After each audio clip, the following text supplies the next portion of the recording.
Bom dia, que alegria estarmos reunidos mais uma vez para adorar o Senhor. Lembrando que a nossa escola bíblica dominical começa às 9 da manhã.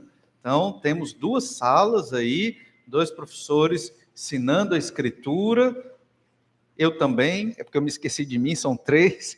E estamos na aula pela manhã. E agora é o nosso momento de culto, de adoração, né, depois do período dos estudos nas nossas salas. Mas eu encorajo os irmãos a estarem vindo para a escola bíblica dominical. Estamos estudando um panorama da Bíblia. Olha aí que legal. Você quer saber resumidamente o que tem em cada livro da Bíblia? Então, está lá o irmão Rodrigo. Não, o irmão Rodrigo é com Mateus. É o irmão Rodrigo mesmo, acertei, né? E o Germano com o Evangelho de Mateus, não é isso? Muito bem. Então, quer dizer, uma excelente oportunidade para estudar a palavra do Senhor. Mas, irmãos, um aviso importante, estamos chegando no fim do ano, sempre tem aquele o psicológico, não sei se acontece com vocês, refletir sobre como foi este ano. É bom, não é? Você refletir como foi o ano, o que você combinou de fazer esse ano de 2022 na sua vida espiritual, pessoal, laboral e familiar, em outras áreas, e o que você viu que fez e que não fez, e agora 2023. Olha, nós temos que ter metas para 1 ano, para 5 anos, para 10 anos e para a eternidade também, né? Temos que ter metas. Então, veja suas metas, pensando aqui nas espirituais, porque a vida toda, nossa vida ela é pautada pelo nosso relacionamento com Deus. Mas tudo isso para dizer que está chegando o Natal, e ele vai cair numa data muito especial, que é exatamente no domingo agora, próximo domingo. Então, domingo pela manhã, nós não teremos esse momento de escola dominical e culto, porque muitos celebram o Natal no dia 24 à noite, as famílias. Então, consequentemente, ninguém vai conseguir acordar, vai ficar só eu aqui, né? E aí, o que é que a gente faz? Vamos ter só o culto domingo à noite do dia 25, né? Culto de Natal, para adorar o Senhor nosso Deus. E a passagem de ano da mesma forma, né? No dia 31 de dezembro, será num sábado, teremos culto aqui na igreja, às 10 horas da noite, do dia 31 de dezembro, até depois de meia-noite. O culto termina meia-noite 1, meia-noite 2, e aí teremos um momento também de confraternização, certo? E domingo de manhã não vamos ter condição de vir para a escola dominical, mas a gente fica na igreja até 1 da manhã, 2 da manhã, quem quiser ficar até de manhã, fique, eu vou para casa, e aí, mas vai ser um tempo bom, né, de comunhão, não perca essa comunhão. Mas se você quiser, obviamente, muitos gostam de ficar com a família, é uma bênção também, passar ano novo com a nossa família, claro, mas traga a sua família para cá, passa todo mundo aqui, aí fala aí com a Dona Maria de Jesus sobre, né, ela já está com a lista. Nós não é dinheiro, mas você traz alguma coisa, né? Você traz um frango, não, é peru ou chester, mais ou menos nesse sentido, né? Mas no desespero aparece até frango e a gente divide aqui e junta tudo e fazemos a nossa ceia de ano novo bem, né? Todos aí dividindo, compartilhando, é muito legal. Todo ano é muito, muito bom. Pronto, irmã Catarina. Então, fala com a irmã Catarina. Ótimo. Então, não terá domingo de manhã culto, certo? Só domingo à noite, no dia 1º, né? Domingo terá o culto. Então, irmãos, pensando na palavra de Deus agora, nós somos desafiados na obra missionária. Todo o livro de Atos dos Apóstolos nos desafia a obra missionária. Entoamos cântico hoje sobre a obra missionária. Eu espero que você entenda que esse desafio é seu também. E nós já estamos em Atos capítulo 13, do verso 1 ao verso 12. E no domingo passado nós vimos pelo menos os 3 primeiros versículos, né? Eu não sei se o mapa que eu separei está preparado aí. Acho que não, né? Pois é, o mapa não foi preparado. Mas, bem, nós somos desafiados na obra missionária. Temos 3 etapas aqui na obra missionária. Primeira etapa, isso aqui do verso 1 ao 12, nós já estudamos domingo passado. A primeira etapa, o Espírito Santo nos chama para missões. Essa é a primeira etapa. O Espírito Santo nos chama para a obra missionária. Então, não é uma coisa humana, não é só um projeto humano, nós podemos trazer um projeto maravilhoso de evangelizar na Ásia, de evangelizar nos países islâmicos, mas essa igreja tem que ser movida pelo Espírito Santo para ela realizar a obra missionária, ou enviando o missionário, ou sustentando financeiramente o missionário e sustentando com orações o missionário. A gente vê que aqui começa uma nova etapa do projeto do Senhor Jesus Cristo para proclamar o evangelho na terra, que é a terceira etapa, indo até os confins da terra. E é a primeira viagem missionária, a gente diz, a primeira viagem missionária de Paulo, mas na verdade a primeira viagem missionária de Barnabé, e no meio do caminho é a de Paulo. Não precisa mostrar agora não, só na deixa. Quando eu disser mapa, aí mostra. Não é a deixa agora. Tudo bem. Mas estamos aprendendo, estamos ensaiando, né? O Espírito Santo nos chama para missões. Olha, Atos 13, verso 1. Havia na igreja de Antioquia profetas e mestres: Barnabé, Simeão por sobrenome Níger, Lúcio de Cirene, Manaém, Colasso de Herodes, o tetrarca e Saulo. Servindo eles ao Senhor e jejuando, disse o Espírito Santo: separai-me agora Barnabé e Saulo para a obra que os tenho chamado. Então, jejuando e orando, impondo sobre eles as mãos, os despediram. E então foi aqui uma primeira equipe missionária, oficialmente falando, comissionada por uma igreja gentílica, a igreja de Antioquia, na Síria, né? Se você lembrar aí a Síria, onde é a Síria hoje na sua mente, então você vai ver aqui Antioquia, na Síria, capital da Síria naquele momento, cidade muito importante do Império Romano, terceira maior província do Império Romano na época, e agora nós vamos para a segunda etapa dessa obra missionária, dos desafios na obra missionária. Muitas são as dificuldades para a pregação. Essa é a segunda etapa, as dificuldades. São enormes as dificuldades, né? O Espírito Santo comissionou, chamou, enviou, e agora vem as dificuldades. Você nunca viu um missionário chegar aqui na frente e dizer que não tem dificuldades, não é verdade? Mas se Deus é soberano, se Deus é o dono do ouro e da prata, por que tem que ser desse jeito? Já parou para pensar nisso? É porque enquanto o Senhor chama pessoas para pregar o evangelho, Deus trabalha na vida dessas pessoas para que elas sejam transformadas pelo evangelho. Conhecer a Bíblia é uma coisa, ser transformado pela Bíblia é outra coisa, certo? Você pode achar que conhece muito a Bíblia. Amém. Agora você tem que ser transformado pela palavra.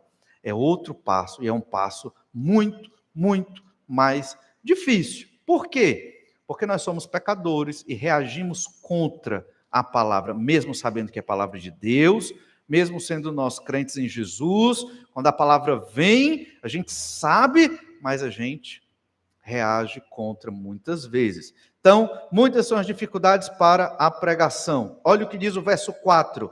Enviados, pois, pelo Espírito Santo, desceram a Seleucia e dali navegaram para Chipre. Agora é hora do mapa.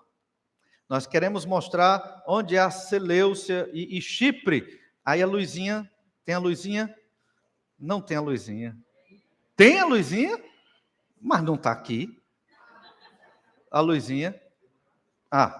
Bem, mas dá para ver. Pronto. Chipre, vocês conseguem ler ali? Obrigado.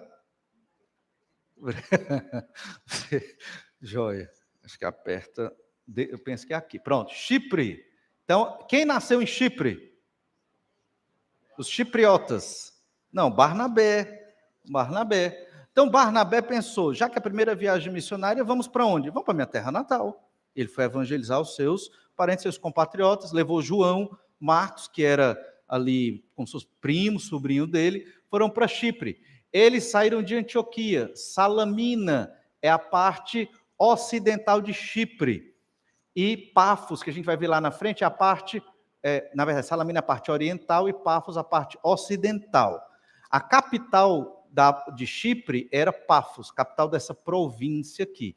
Então, eles começaram a viagem missionária navegando até Chipre, cerca de 96 quilômetros, né, de distância de barco. Então, você imagina toda a equipe missionária navegando ali, né? Isso era muito distante, isso era muito perigoso, eles poderiam não voltar, não era um negócio simples, então era um tanto mais complicado. E aqui Jerusalém, e aqui todo o roteiro da primeira viagem missionária, que nós vamos ver posteriormente. Mas só para você ter noção, onde fica Chipre, Mar Mediterrâneo, Jerusalém, Egito, Cartago, Creta, né, aqui já entrando pelas ilhas gregas. Então, voltando, pode guardar o mapa, muito obrigado. Então, eles foram lá para Seleucia, que nós mostramos aí, que é um porto, e de Seleucia dali navegaram para Chipre. Seleucia era o porto. Foram de Antioquia para Seleucia, alguns quilômetros ali, uns 26 quilômetros, e lá de Seleucia, que era o porto, navegaram para Chipre, pertinho, bem perto, né, quase na mesma linha, e chegaram em Chipre ali, Barnabé e sua equipe missionária, enviados pelo Espírito Santo de Deus. Chipre tinha 223 quilômetros aproximadamente, acredita-se que pelas medidas de hoje, e de barco foi 96 quilômetros, como já mencionamos. Havia uma grande comunidade de judeus lá em Chipre. Os judeus se espalharam pelo mundo inteiro. Então você vê no verso 5, Atos 13, verso 5. Chegados a Salamina, anunciavam a palavra de Deus nas sinagogas judaicas. Tinham também João como auxiliar. Então haviam sinagogas judaicas, não era só uma, eram várias. Então haviam vários grupos de judeus. Uma sinagoga judaica tinha que ter pelo menos 12 homens adultos judeus para começar uma sinagoga ali. E Salamina era uma cidade na parte oriental de Chipre, pregaram o evangelho ali, depois parte ocidental, Pafos, que era a capital da ilha. O método para pregar o evangelho foi o método usado durante todo o Novo Testamento. Você chega num local, tem que ter um ponto onde você consiga pregar mais facilmente para as pessoas. Que ponto é esse? Sinagoga.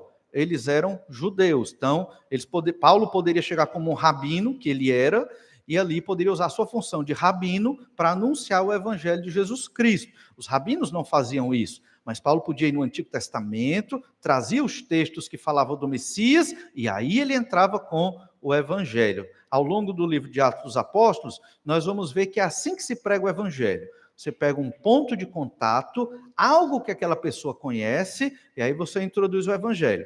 No Brasil, é mais fácil, porque todo mundo ouviu algo sobre Jesus. Então, dá até para você ir direto no evangelho. Evangelizar nesse sentido é mais fácil. Só que no nosso país, evangelizar virou quase que um exercício de apologética. Como assim? Você acaba tendo que falar das doutrinas erradas dos outros grupos, outras sociedades religiosas, ou como a católica romana, por exemplo, que se intitula cristãos e são pagãos, idólatras. Então é necessário entrar no evangelho, aí vem o ensino falso e acabamos quase sempre, é quase que natural, falando dos ensinos falsos, de uma maneira amorosa, é claro, e a pessoa muitas vezes se recolhe.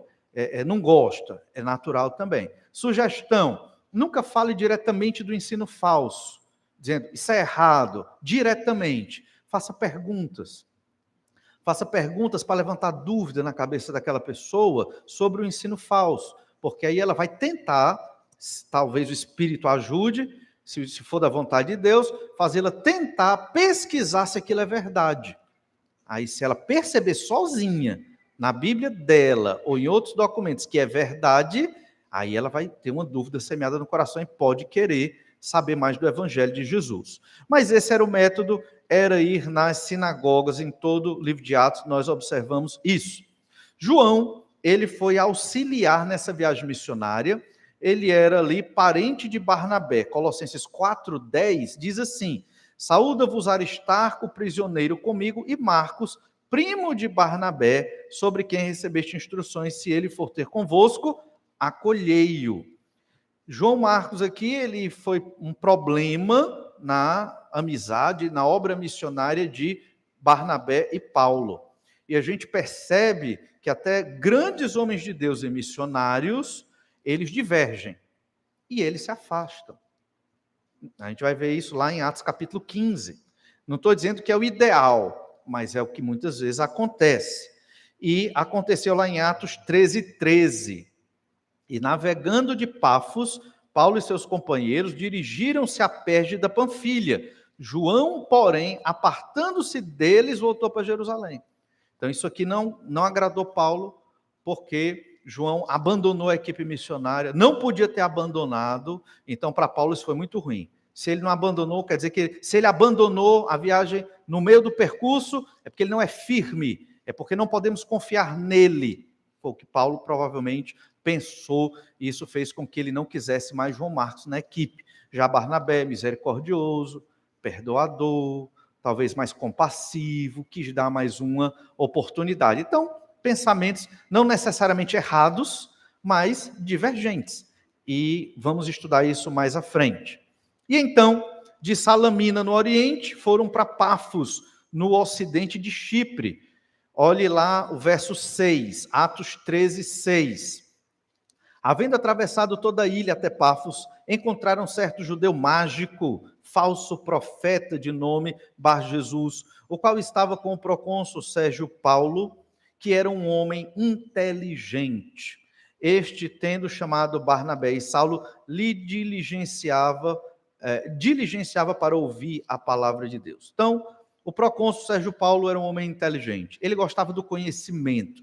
Provavelmente, ele era romano, provavelmente sob a influência dos gregos. Os gregos gostavam de conhecer, gostavam de estudar, gostavam de refletir. Infelizmente, longe de Deus, na sua idolatria, refletiram muitas coisas erradas, mas até hoje a civilização que nós temos é fundamentada sobre o pensamento greco-romano, em várias áreas, no direito, na literatura, no teatro, em muitas áreas, né, grandes obras literárias vieram dessa época.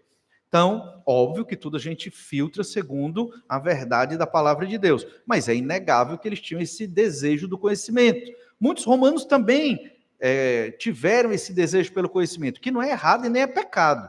Né? Tem um rumor aí, às vezes no meio evangélico, que o estudar em fado da carne, né? Que as muitas letras te fazem delirar, são interpretações erradas da Bíblia Sagrada. Pelo contrário, estudar é muito bom, né? Deixa a mente esclarecida. Agora, existe uma verdade absoluta, a Bíblia Sagrada, e todo conhecimento deve estar subordinado à revelação de Deus. Isso é importante. Fato é que Sérgio Paulo chamou Paulo e Barnabé para ir lá conversar com eles sobre essa nova doutrina. Tudo era novo naquela época, tudo não, mas o Evangelho de Jesus era novo, agora era a primeira viagem missionária, e ele sabia que eles tinham chegado na ilha, estavam falando desse conhecimento desse Jesus, e eu quero ouvir falar desse Jesus. Só que no meio do caminho, Sérgio Paulo tinha um conselheiro. O nome do conselheiro era Bar-Jesus. Em aramaico, Bar quer dizer filho. O nome do conselheiro era Filho de Jesus. Jesus é um nome aramaico para Josué, que é o nome original em hebraico. Então, Josué, sua vertente mais aramaica é Jesus, é uma variante. Bar-Jesus, filho de Jesus ou filho de Josué. Que ironia, né? Paulo pregando sobre o Senhor Jesus Cristo, o Salvador, e está lá um mágico, um falso profeta, que se intitula Bar-Jesus, filho de Jesus, estava aconselhando o Sérgio Paulo. O procônsul quer dizer que ele era um governador. Ele era o governador de Chipre, colocado pelos romanos. Era o homem mais poderoso da ilha, digamos assim. Tinha grande poder. Esse homem, crendo em Jesus, poderia ajudar bastante o desenvolvimento do evangelho na ilha de Chipre. O fato é que ele que chamou os missionários para ir conversar com ele, e eles foram falar do evangelho ali. Outro nome de Bar-Jesus era Elimas, que significa, o nome, sua etimologia significa o mágico. Então ele era o filho de Jesus, o mágico. Certamente ele devia ter realizado alguns feitiços, mágicas e alguns feitos sobrenaturais que encantaram o Sérgio Paulo. Mas também há indicações de que ele seja um estudante das estrelas, né? Esteja ali envolvido com o estudo dos astros, né? E profetizava a partir das estrelas. Mas é uma possibilidade, a gente vai ver o porquê mais à frente. O fato é que no verso 8 nós lemos assim: mas opunha-se-lhes Elimás, o mágico, porque assim se interpreta o seu nome, procurando afastar da fé o procônsul. Então ele estava querendo afastar Paulo e Barnabé, que estavam pregando o evangelho ali, querendo afastar a mensagem do evangelho, atrapalhando de alguma forma, com argumentos ou tripudiando da mensagem ali. E eu não sei se você já notou, mas ao longo da minha vida como crente em Jesus, eu percebi isso demais. Você começa a pregar o evangelho para uma pessoa, você foi lá na casa daquela pessoa, está falando do evangelho, aí vem um menino gritando. Aí acalma o menino, passa 10 minutos acalmando o menino. Aí você começa a pregar de novo, o telefone toca. Aí você continua a pregar, a energia cai. Tudo acontece, não é por acaso, certo? Não é sem querer. É porque aquele momento do evangelho, da pregação do evangelho, ele é todo especial, porque naquele momento você está abrindo as portas do céu para uma pessoa, né? E obviamente as hostes do maligno impedem, tentam impedir. Então não desanime, tente, lute, persevere, não desista, certo? Vá e pregue o evangelho, porque ali você está abrindo as portas do céu para alguém. Sei que se eu abrir aqui a voz para muitas pessoas, cada um vai ter uma experiência do que aconteceu, né? Atrapalhando. Eu tive casos inusitados, alguns eu nem posso contar aqui, porque são impróprios, mas que atrapalharam a pregação do evangelho. Incrível, né? Então, mas depois, se você quiser saber, eu lhe conto. Não é nada do outro mundo, não. Mas aqui, nós percebemos que muitas são as dificuldades ao se pregar o evangelho. A primeira delas é a oposição de outros grupos, de outros líderes. Hoje o evangelho está muito confuso. Na internet você vê muita confusão, muitos pregadores, muitos apóstolos, ensinando a Bíblia de uma maneira muito errada, muito estranha, muito distorcida e muito simples. E as pessoas desavisadas vão atrás disso e sofrem, porque se você não conhece o evangelho verdadeiro e não vive, você sofre, e é um sofrimento terrível. Então essa é uma primeira grande dificuldade que, como Paulo enfrentou ali, nós enfrentamos hoje ao pregar o simples evangelho de Jesus. Mas tem outra dificuldade aqui, na pregação do evangelho, que passa despercebida esse texto, mas que tem a ver com a obra missionária.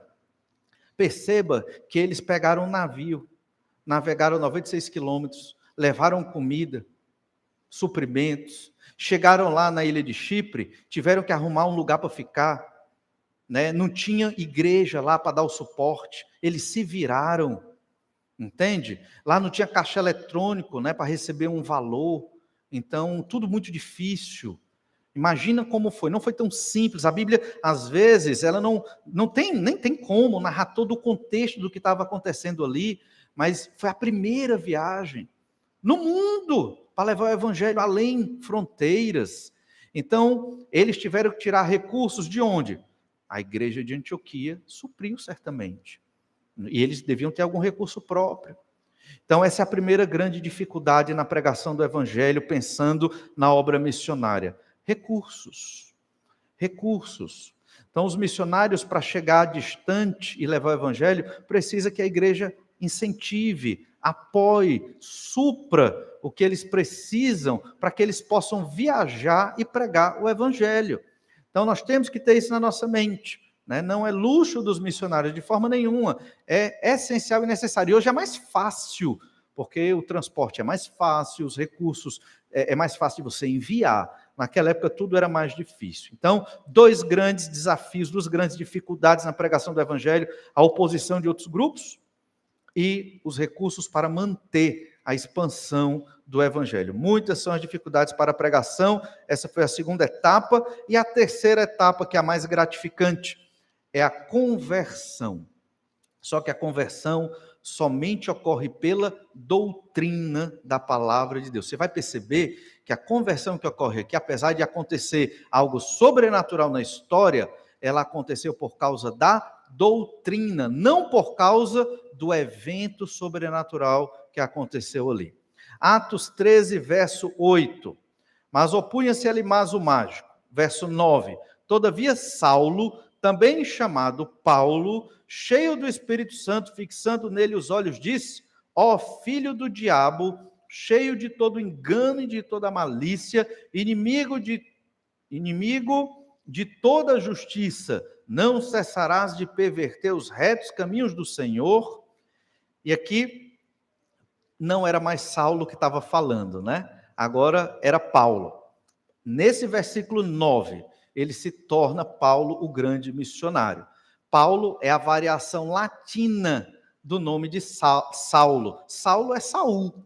É o hebraico, uma adaptação grega aí de Saul. Mas o nome latino é Paulo. E agora, como ele era missionário aos gentios, ele usava o seu nome latino, Paulo. E a partir daqui ele é chamado de Paulo em todo o resto do Novo Testamento. E o apóstolo Paulo, cheio do Espírito Santo, ele foi contra alguns elementos do fruto do Espírito. Ele não estava muito na paz aqui, né? Você percebe? Ele não estava muito na benignidade aqui. Percebe? Paulo foi de uma maneira firme e dura e aguerrida. Bote isso na sua cabeça. Crentes cheios do Espírito não precisam ser passivos, mudos e calados o tempo todo. Confrontar o erro com firmeza não é pecado. Não é pecado, certo? Confrontar o erro com firmeza não é pecado. Agora, não use, obviamente, isso para você externar sua ira a qualquer instante, a qualquer momento. Ira é pecado. Mas o que Paulo fez aqui não foi pecado. E é interessante a ironia. Bar Jesus, filho de Jesus. Paulo diz, você não é filho de Jesus. Você é filho do diabo. Porque você está prejudicando a pregação do evangelho do Senhor Jesus Cristo. Então, qualquer pessoa que prejudica a pregação do evangelho de Jesus é um filho do diabo. Duro, pesado, politicamente incorreto e não aceito na sociedade de hoje. Mas, irmãos, às vezes é necessário nós nos colocarmos da maneira correta quando alguém for contra o evangelho de Jesus. Eu sei que é difícil, eu sei que às vezes dói, mas é necessário. Você não precisa gritar com a pessoa, mas você tem que ser firme e dizer que ela está errada, porque está indo contra o evangelho do Senhor Jesus Cristo, e era o caso aqui. E ele diz, está cheio de engano, toda malícia, você é inimigo de toda a justiça de Deus. Por quê? A justiça de Deus é realizada em Jesus Cristo, o justo morrendo pelos injustos, para salvar o pecador perdido. No momento que Elimas, o mágico, traz salvação por obras, que obviamente foi o que ele fez, então ele está indo contra a justiça de Deus. E ele diz, não cessarás de perverter os retos caminhos de Deus. Quais são os retos caminhos de Deus? É crer no evangelho, é seguir Jesus. Você está pervertendo isso, você está errado. Temos que ser mansos, sim, temos que ser mansos e agir em mansidão. Mas em alguns momentos, nós temos, principalmente, quando é necessário falar do evangelho como a verdade, nós temos que ser firmes. E aqui, Paulo foi muito firme. Eu penso que no meio dessa história houve muita coisa aqui, certo? Houve muita argumentação até Paulo chegar nesse momento. É o que eu penso. Porque não foi tão rápido. Ele deve ter pregado o evangelho, Elimas atrapalhou várias vezes, e então Paulo foi firme. Quer dizer que você tem que ser firme de cara. Né? Tem um argumento, o outro manda outro argumento, até chega um ponto sustentável. E aí você tem que dizer, não, o evangelho é a verdade. Você está pervertendo o juízo de Deus, indo contra o Senhor Jesus Cristo. E aí é um momento de falar de modo firme, e isso não é pecado. Verso 11, pois agora, eis aí está sobre ti a mão do Senhor, e ficará cego, não vendo o sol por algum tempo. No mesmo instante caiu sobre ele névoa e escuridade, e andando à roda, procurava quem o guiasse pela mão. Como eu disse hoje, na nossa sala de escola dominical, Paulo fez um milagre às avessas. Em vez de dar vista ao cego, ele deu a cegueira a quem estava vendo, mas foi algo sobrenatural, para que aquele homem, ele viesse a perceber que ele estava cego espiritualmente, e ele perdeu a sua visão física, a visão das coisas. viu névoa e escuridade. É daqui que alguns entendem que o fato de Elimas ser um mago é porque ele adivinhava e profetizava pelas estrelas. Agora você não vai mais fazer falsas profecias pelas estrelas, porque você vai ficar cego. Foi exatamente isso o que Paulo fez com ele. E vem à mente a possibilidade desse homem ter se convertido depois. Por que a possibilidade de Elimas, o mágico, ter se convertido? Quem ficou cego 3 dias para crer no Senhor Jesus? O próprio Paulo. Então, talvez, Paulo usou o mesmo método que Jesus usou com ele, e olha o poder que ele tinha aqui, talvez, para dar cegueira a esse homem, para que ele também viesse a crer em Jesus. Se ele creu ou não, nós não sabemos. Mas uma coisa nós sabemos é que o procônsul Sérgio Paulo creu em Jesus Cristo para a salvação. E aí você diz, está vendo? Paulo fez um milagre às avessas, colocou a cegueira no falso profeta, e então o procônsul começou a crer em Jesus. Mas será que foi por conta disso mesmo? Olha Atos 13, verso 12. Então o procônsul, vendo o que sucedera, creu maravilhado com a doutrina do Senhor. Ele não creu por causa do poder do apóstolo Paulo. Ele creu com a doutrina, o ensino. Durante toda essa história, Paulo falou do evangelho de Jesus. E diferente de nós, que eu entendo que é da nossa época, tudo é muito corrido, nós pregamos o evangelho com aquele chamado plano de salvação, né? Muitos conhecem aqui. Você tem alguns versículos da epístola de Paulo aos Romanos e você sintetiza o evangelho ali. Preguei o evangelho. Não é bem assim, certo? Isso é uma forma de pregar rápido, quando não tem muito tempo. É melhor alguma coisa do que nada. Mas pregar o evangelho envolve muito mais do que só falar poucos versículos. Pregar o evangelho significa você falar da promessa de salvação do Antigo Testamento até chegar em Jesus. Era assim que eles pregavam o evangelho no Novo Testamento. Então demora.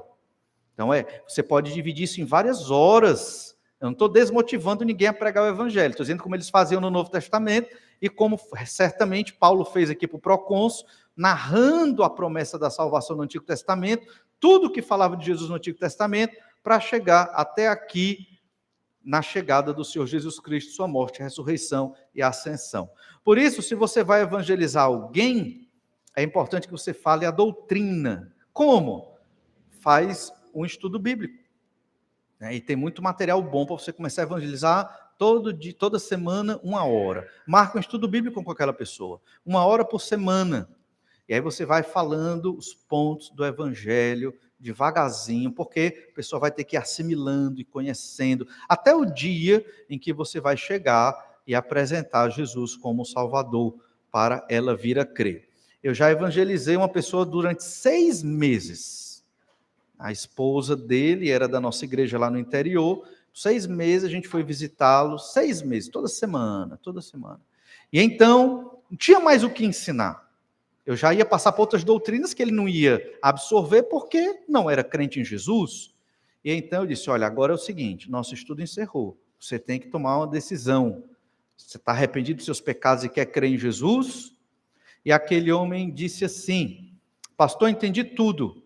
E eu sei que eu preciso de um Salvador, mas eu não quero. E eu disse para ele, então o meu trabalho aqui encerrou. E eu orei para que Deus tivesse misericórdia dele e livrasse ele do inferno. Foi a minha oração para aquele homem e pronto. Nunca mais eu preguei o evangelho para ele e não sei como ele está mais. Mas a verdade é que a gente prega e tem um ponto que diz, já ensinei o evangelho. E aí?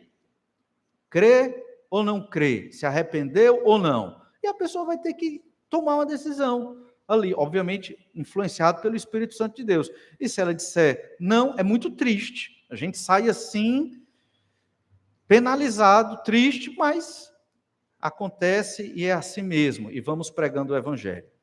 O procônsul creu no Senhor. Não sei o que aconteceu depois dessa história, a Bíblia não revela, mas você imagina que esse homem, o procônsul Sérgio Paulo, crendo em Jesus no início da obra missionária, deve ter feito Chipre uma ilha próspera para o crescimento do evangelho de Jesus, não é verdade? Depois da separação ali entre Barnabé e Paulo, Barnabé voltou para Chipre e ficou ajudando na edificação da igreja lá em Chipre. A gente não sabe quantos se converteram, talvez vários, e como a igreja prosperou lá em Chipre. A Bíblia não revela essa parte, mas Deus deve ter feito uma grande obra naquela ilha. A palavra de Deus só nos mostra a síntese e o ponto e como começou, para nós percebermos como nosso Deus é maravilhoso. E terminamos no verso 12, a doutrina maravilhou o procônsul, o governador romano. O ensino do evangelho, o ensino da palavra de Deus. A ideia aqui é que nós, nessa nossa última escola dominical do ano, vai ser essa, que nós estejamos pensando para o ano de 2023, não só para 2023, para hoje mesmo, a estarmos pregando o evangelho, ensinando a doutrina de Jesus, não esperando resultados, mas crendo que é o ensino do evangelho que transforma os corações perdidos. Haverá oposição, certamente, outros grupos, falsos profetas, falsos ensinos, haverá dificuldade financeira, de recursos muitas vezes, nossos próprios problemas pessoais são uma dificuldade para pregarmos o evangelho, porque às vezes nós ficamos tristes e ficamos desmotivados para pregar o evangelho, não é verdade? Mas temos que pregar o evangelho. Só vai pregar o evangelho quando você estiver feliz? Não, vamos pregar o evangelho em toda e qualquer situação. E lembre-se, é o Espírito Santo quem nos chama. Chamou Paulo, Barnabé e certamente nos chama hoje para levar a mensagem do evangelho aos perdidos. Somos desafiados nessa obra missionária, é uma obra nossa, de todo aquele que crê no Senhor Jesus. Vamos orar, pedir que o Senhor nos abençoe para vivermos assim também. Obrigado, Senhor, pela bênção de hoje, por estarmos juntos, aqui para te adorar e glorificar o teu nome. Obrigado, Pai amado, pela tua palavra que nos mostra a tua igreja avançando, apesar das dificuldades. Hoje a história é a mesma, tua igreja avançando, apesar das dificuldades. Desperta a cada um de nós para vivermos para a glória do teu nome, para levarmos o teu evangelho aos perdidos.